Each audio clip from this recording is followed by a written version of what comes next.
ശ്രീമന്നാരായണീയം 63 ദശകം ഗോവർദ്ധനോദ്ധാരണം.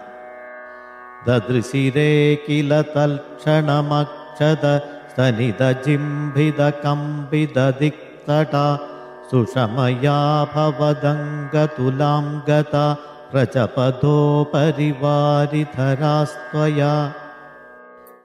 വിപുലകരഗമൈശ്രൈസ്തോയധാരാനിപാതൈ दिशि दिशि पशुपानां मण्डले दण्ड्यमाने कुपितहरिकृतान्न पाहि पाहीति तेषां वचनमजिदशृण्वन् मा बिभीतेत्यभाणी कुल इह खलु गोत्रो दैवतं गोत्रशत्रोर्विहदिमिह सरुन्ध्यात् को नु वः संशयोऽस्मिन् इति सहसिदवादी देवगोवर्धनाद्रिं त्वरितमुदमुमूलो मूलतो बालदोर्भ्यां तदनु गिरिवरस्य प्रोद्धृतस्य तावत् सिकतिलमृदुदेशे दूरतो वारितापे पुरिकरपरिमिश्रान्थेनुगोपानधस्तात् उपनिदधदत्था हस्तपद्मेन शैलम्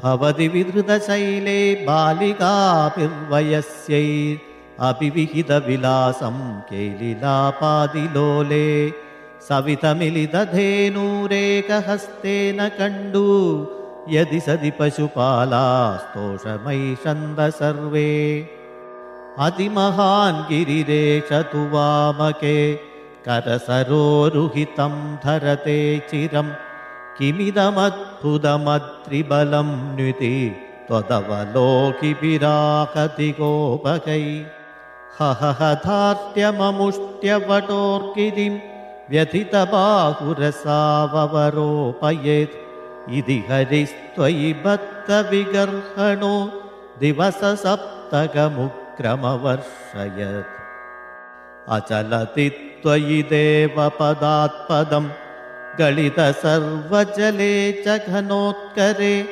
अपहृते मरुतां पदि त्वदभिसङ्गितधि समुपाद्रवत् सममुपेयुषि वर्षभरे तदा पशुपथेऽनुकूले च विनिर्गते भुवि विभो समुपाहितभूधर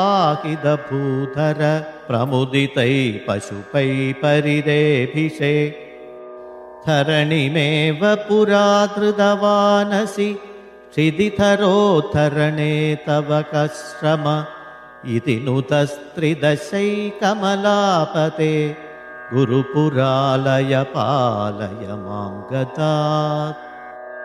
ओम नमो भगवते वासुदेवाय. श्रीकृष्ण परमात्मने नमः.